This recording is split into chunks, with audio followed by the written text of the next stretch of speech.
ఇక ఎవడూ నాటకాన్ని ఆడడానికి కుదరదు.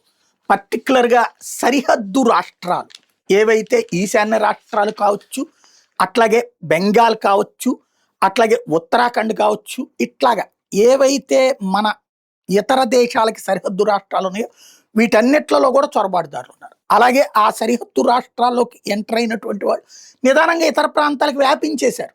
బంగ్లాదేశ్ వాళ్ళ, బర్మా వాళ్ళ, శ్రీలంక వాళ్ళ, నేపాల్ వాళ్ళ, భూటాన్ వాళ్ళ.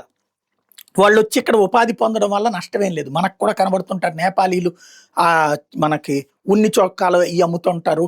అట్లాగే భూటానోళ్ళు బొమ్మలయి అమ్ముకుంటా ఉంటుంటారు.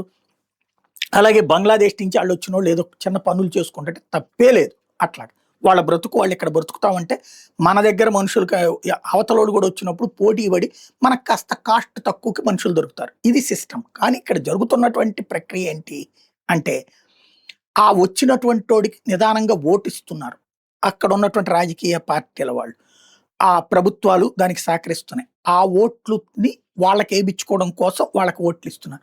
వాళ్ళు ఆ తర్వాతన ఓట్ల కార్డుని అడ్డం పెట్టుకుని ఇక్కడ ఆస్తులు కొంటున్నారు. లేదా ఆస్తులు లాక్కున్నారు. లేదా ప్రభుత్వ సంక్షేమ పథకాల్లో వచ్చేటటువంటి ఇళ్ళు, పొలాలు, స్థలాలు వాళ్ళు తీసుకున్నారు. క్రమంగా వాళ్ళనందరినీ ఇక్కడికి తెచ్చేసుకుంటున్నారు.